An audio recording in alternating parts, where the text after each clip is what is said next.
Book 3, The Prophet.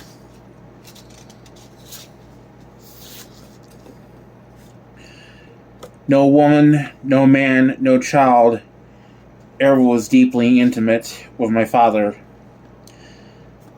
The closest anyone ever came to casual camaraderie with the Pasha Emperor was the relationship offered by Count Hassener Fenring, a companion from childhood. The measure of the court of the Count Fenring's friendship may be seen first in a positive thing. He allayed the Landstrad's suspicions after the Arrakis affair. It cost more than 1 billion Solaris in spice bribes, so my mother said. And there were other gifts as well: slave women, royal honors, and tokens of rank. The second major evidence of the Count's friendship was negative. He refused to kill a man even though it was within his capabilities, and my father commanded it.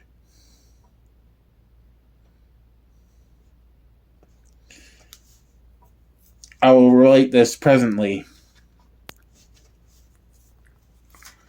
From Count Fenring, a profile by the Princess Ruan. The Baron Vladimir Harkonnen raged down the corridor from his private apartments, flaying through patches of late afternoon sunlight that poured down from high windows. He bobbed and twisted in his suspensors with violent movements. Past the private kitchen he stormed, past the library, past the small reception room, and into the servants' antechamber, where the evening relaxation already had set in. The guard captain, Aiken Nifid, squatted on a divan across the chamber, the stupor of Samuda dullness in his flat face, the eerie wailing of Samuda music around him.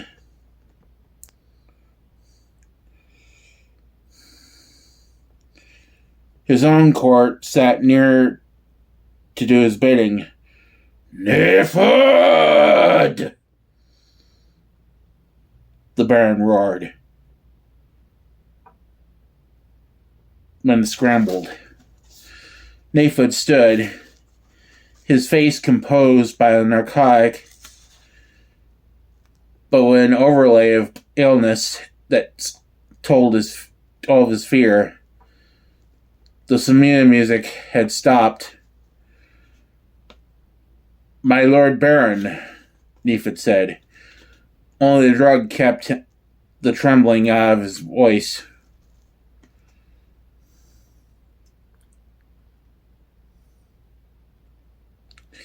The Baron scanned the faces around him, seeing the looks of frantic quiet in them. He returned his attention to Nifid and spoke in a silken tone. "How long have you been my guard captain, Nifid?" Nifid swallowed. "Since Arrakis, my lord. Almost 2 years." "And have you always anticipated dangers to my person?"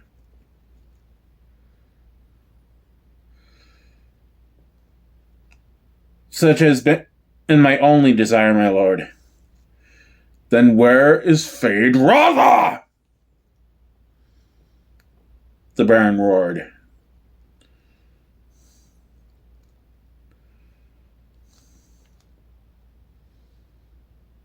Nefyd recoiled. My lord, you do not consider Feyd Rautha a danger to my person. Again, the voice was silken. Nefyd wet his lips with his tongue. Some of the smear almost left his eyes. Feyd Rautha is in the slave quarters, my lord. With the women again, huh? The Baron trembled with the effort of suppressing anger. Sire, it could be he's... Silence!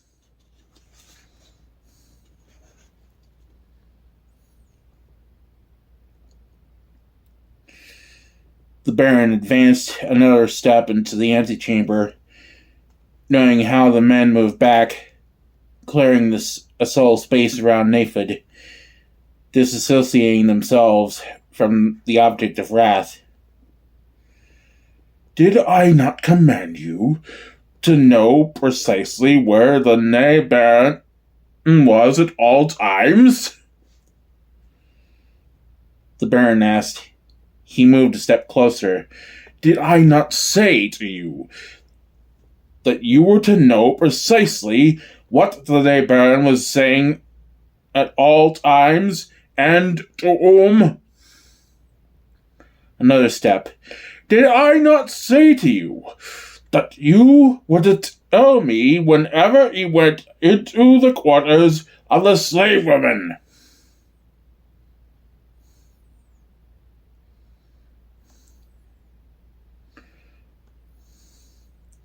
Nefyd swallowed. Perspiration stood out on his forehead.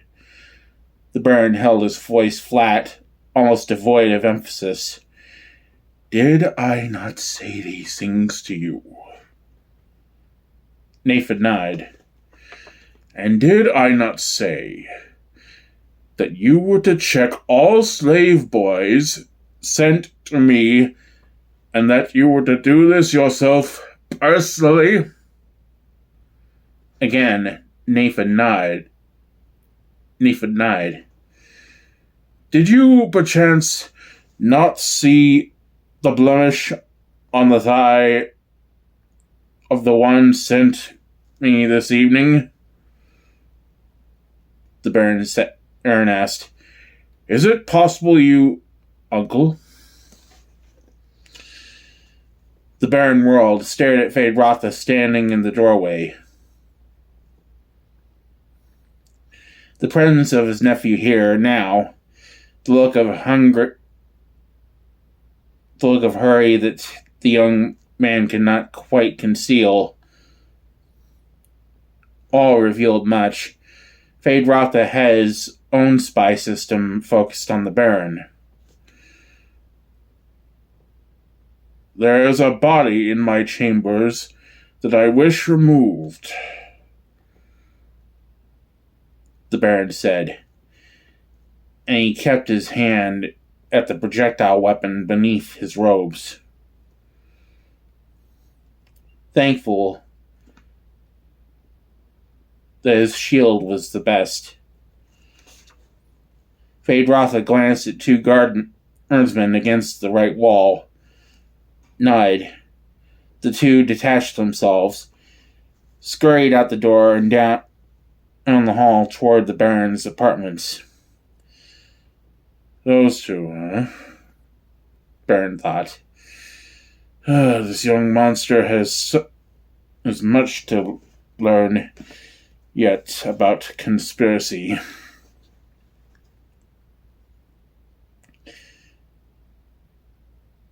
I presume you left matters peaceful in the slave quarters, Feyd, the Baron said. I have been playing Cheops with the slave master, Feyd Rautha said, and he thought, what has gone wrong? The boy was sent to my uncle. He was sent to my uncle. Has all obviously been killed. He was perfect for the job. Even how it wouldn't have made a better choice. The boy was perfect. Playing pyramid chess, the Baron said. How nice. Did you win? Yes, uncle. And Feyd Rautha strove to contain his disquiet. The Baron snapped his fingers. Nefud, you wish to be restored to my good graces? Sire, what have I done? Nefud quavered. That's unimportant now, the Baron said. Feyd has beaten the slave master at Cheops. Did you hear that? Yes, sire. I wish you to take 3 men and go to the slave master, the Baron said. Garrot, the slave master. Bring his body to me when you've finished, that I may see it was done properly. We can't have such inept chess players in our employ. Feyd Rautha went pale, took a step forward. But uncle, Later, Feyd, the Baron said, and waved a hand. Later. The 2 guards who had got onto the Baron's quarters for the slave boy's body staggered past the antechamber door with their load sagging between them, arms trailing. The Baron watched until they were out of sight. Nefud stepped up beside the Baron. You wish me to kill the slave master now, my lord? Now, the Baron said. And when you've finished, add these 2 who just passed your list.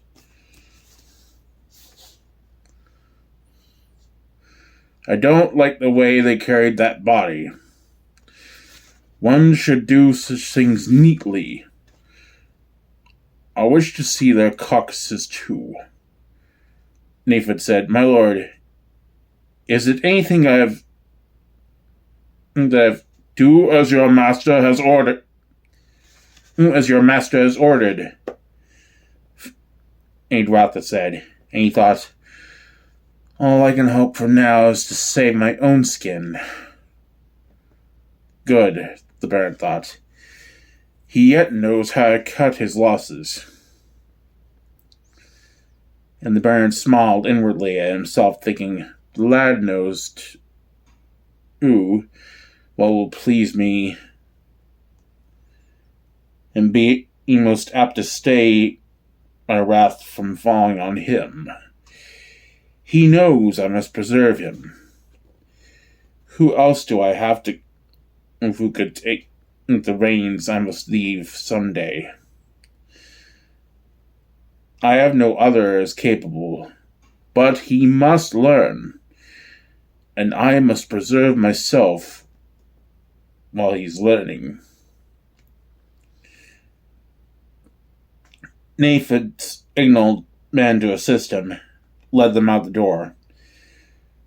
Would you accompany me to my chambers, Feyd? The Baron asked. I am yours to command, Feyd Rautha said. He bowed, thinking, I'm caught. After you, the Baron said, and he gestured to the door. Feyd Rautha indicated his fear by only the barest hesitation. Have I failed utterly? He asked himself. Will he slip a poisoned blade into my back, slowly, through the shield? Does he have an alternative successor? Let him experience this moment of terror, the Baron thought, as he walked along beside his nephew. He will succeed me, but at a time of my choosing. I'll not have him throwing away what I've built. Feyd Rautha tried not to walk too swiftly. He felt the skin crawling on his back, as though his body itself wondered when the blow would come. His muscles alternately tensed and relaxed. "Have you heard the latest word from Arrakis?" the Baron asked. "No, Uncle." Feyd Rautha forced himself not to look back. He turned down the hall out of the servants' wing. "They have a new prophet or religious leader of some kind among the Fremen," the Baron said. "They call him Muad'Dib. Very funny, really. It means the mouse. I've told Rabban to let them have their religion. It'll keep them occupied." "That's very interesting, Uncle," Feyd Rautha said. He turned into the private corridor to his uncle's quarters, wondering, why did he talk about religion? Is it some subtle hint to me? Yes, isn't it? The Baron said. They came into the Baron's apartments through the reception salon to the bedchamber. Subtle signs of a struggle greeted them here. A Spencer lamp is placed, a bed cushion on the floor, a soother reel spilled open across the bedstand. It was a clever plan, the Baron said. He kept his body shield tuned to maximum. Stopped, facing his nephew. But not clever enough. Tell me, Feyd, why didn't you strike me down yourself? You've had opportunity enough. Feyd Rautha found a suspensor chair, accomplished a mental shrug as he sat down in it without being asked. I must be bold now, he thought. You taught me that my own hands must remain clean, he said. Oh, yes, the Baron said. When you face the Emperor, you must be able to say truthfully that you did not do the deed. The witch at the Emperor's elbow will hear your words and know their truth or falsehood. Yes, I warned you about that. Why haven't you ever bought a Bene Gesserit, Uncle? Feyd Rautha asked. Will the truth stay at your side? You know my tastes, the Baron snapped. Feyd Rautha studied his uncle, said, Still, one would be valuable for... I trust them not, the Baron snarled, and stopped trying to change the subject. Feyd Rautha spoke mildly. As you wish, Uncle. I remember a time in the arena several years ago, the Baron said. It seemed that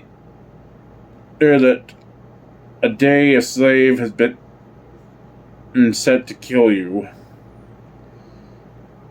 Is that truly how it was? It's been so long ago, Uncle. After all, No evasions, please, the Baron said, and the tightness of his voice exposed the rain on his anger. Feyd Rautha looked at his uncle, thinking, he knows, else he wouldn't ask. It was a sham, uncle. I arranged it to discredit your slave master. Very clever, the Baron said. Brave, too. That slave gladiator almost took you, didn't he? Yes. If you had finesse and subtlety to match such courage, you'd be truly formidable. The Baron shook his head from side to side, and as he had done many times since that terrible day on Arrakis, he found himself regretting the loss of Piter the Mentat. There had been a man of delicate, devilish subtlety. It hadn't saved him, though. Again, the Baron shook his head. Fate was sometimes inscrutable. Feyd Rautha glanced around the bedchamber, studying the signs of the struggle.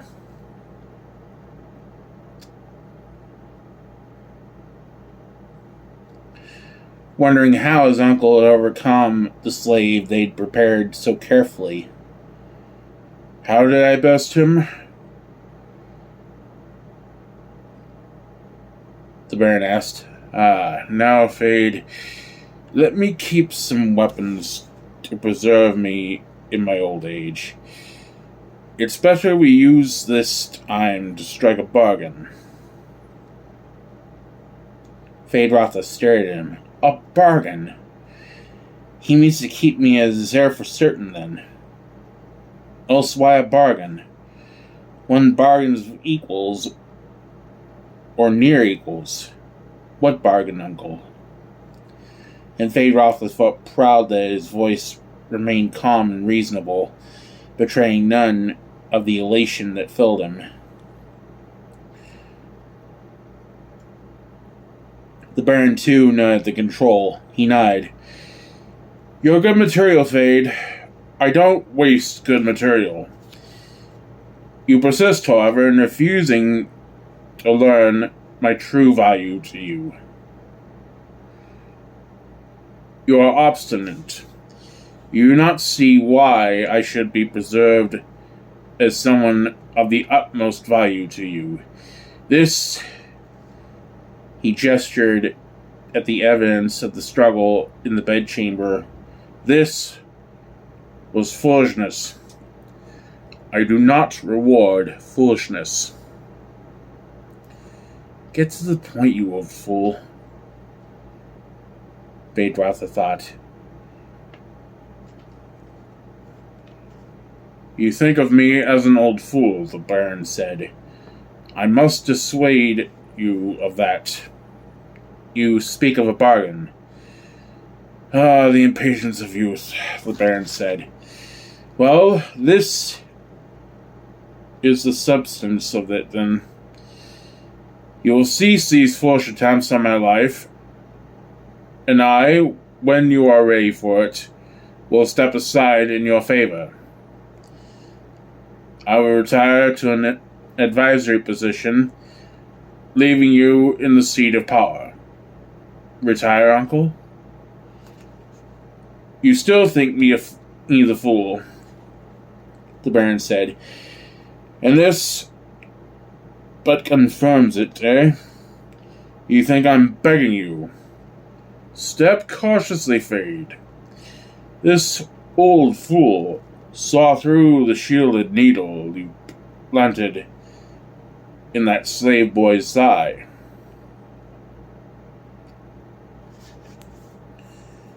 Right where I'd put my hand on it, eh? The smallest pressure and stuck. A poison needle in the old fool's palm. Feyd. The Baron shook his head, thinking, it would have worked too, if Hiwat hadn't warned me. Well, let the lad believe I saw the the plot on my own. In a way, I did. I was the one who saved Hawat from the wreckage of Arrakis. And this lad needs greater respect for my prowess. Feyd Rautha remained silent, struggling with himself. Is he being truthful? Does he really mean to retire? Why not? I'm sure to succeed him one day, if I move carefully. He can't live forever. Perhaps it was foolish to try hurrying the process. You speak of a bargain, Feyd Rautha said. What pledge do we give to bind it? How can we trust each other, huh? The Baron asked. Well, Feyd, as for you, I'm setting Thufir Hiwat to watch over you. I trust Hawat's meant capabilities in this. Do you understand me? And as for me, you'll have to take me on faith. But I can't live forever, can I, Feyd?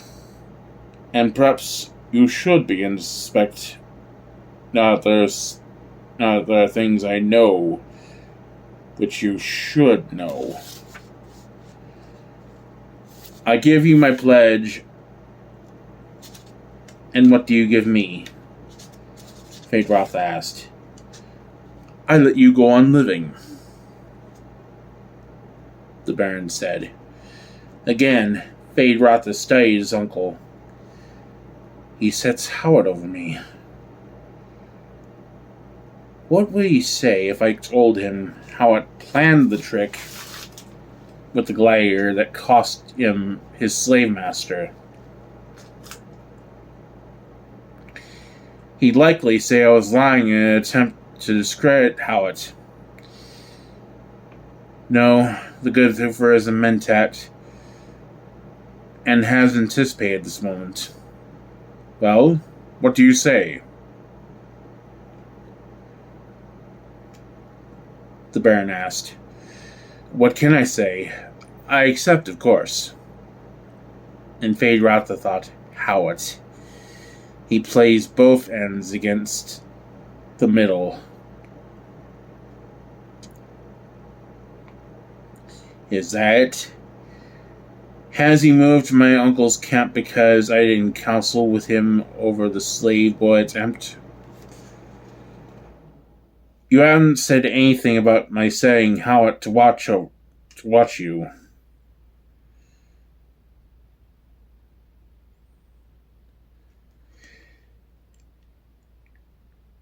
The Baron said.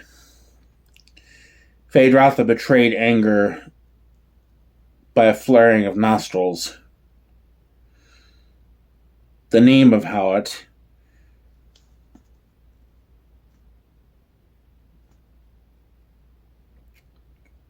had been a danger signal in the Harkonnen family for so many years, and now it has a new meaning. Still dangerous. Hawat's a dangerous toy, Feyd Rautha said. Toy? Don't be stupid. I know what I have in Hawat and how to control it. Hawat has deep emotions, Feyd. The man without emotions is the one to fear. But deep emotions, now those can be bent to your needs. Uncle, I don't understand you. Yes, that's plain enough. Only a flicker of eyelids betrayed the passage of resentment through Feyd Rautha. And you do not understand Hawat, the Baron said. Nor do you, Feyd Rautha thought. Who does Hawat blame for his present circumstances? The Baron asked. Me? Certainly. But he was an Atreides tool and bested me for years until the Imperium took a hand. That's how he sees it. His hate for me is a casual thing now. He believes he can best me anytime. Believing this, he is bested, for I direct his attention where I want it, against the Imperium. Tensions of a new understanding drew in tight lines across Feyd Rautha's forehead, thinned his mouth. Against the Emperor? Let my dear nephew try the taste of that, the Baron thought. Let him say to himself, the Emperor Feyd Rautha Harkonnen. Let him ask himself how much that's worth. Surely it must be worth the life of one old uncle who could make that dream come to pass. Slowly, Feyd Rautha wet his lips with his tongue.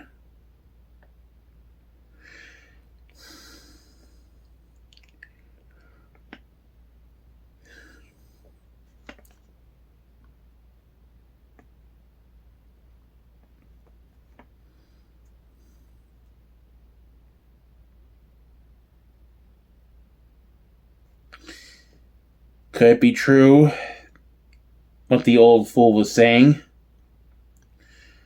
There was more here than there seemed to be.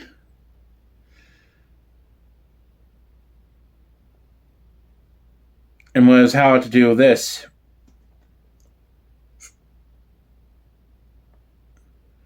Feyd Rautha asked. He thinks he uses us to wreak his revenge upon the Emperor. And when that's accomplished, he does not think beyond his revenge. How about a man who must serve others and doesn't even know this about himself? I've learned much from Howat, Feyd Rautha agreed, and felt the truth of the words as he spoke them. But the more I learn,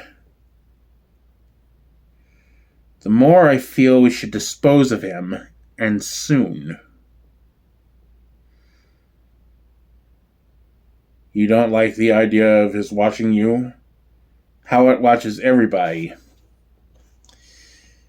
And he may put you on a throne. Howat is so. He is dangerous, devious. But I'll not yet withhold the antidote from him. A sword is dangerous too, Feyd. We have the scabbard for this one, though. The poison's in him. When we withdraw the antidote, death will sheathe him. In a way, it's like the arena, Feyd Rautha said. Feints within feints within feints.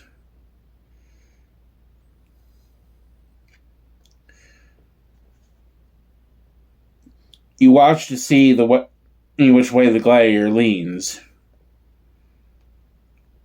which way he looks, how he holds his knife. He nodded to himself, seeing that these words pleased his uncle, but thinking, yes, like the arena. And the cutting edge is the mind. Now you see how you need me, the Baron said. I am yet of use, Feyd. a sword to be wielded until he's too blunt for use. Feyd Rautha thought. Yes, uncle, he said. And now, the Baron said, we will go down to the slave quarters. We two. And I will watch while you, with your own hands, kill all the women in the pleasure wing. Uncle, there will be other women, Feyd.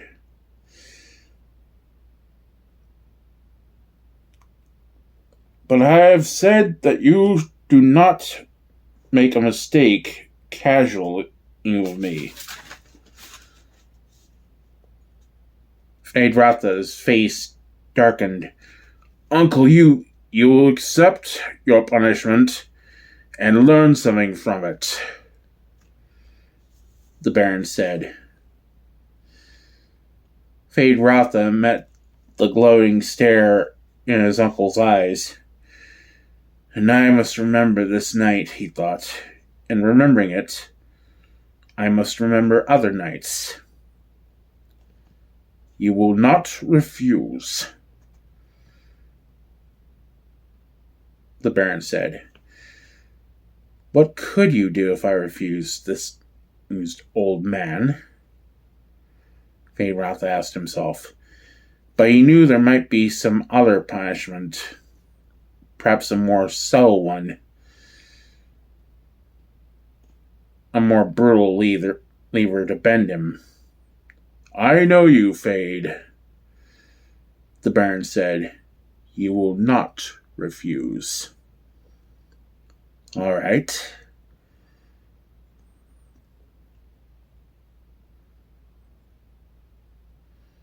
Feyd Rautha thought.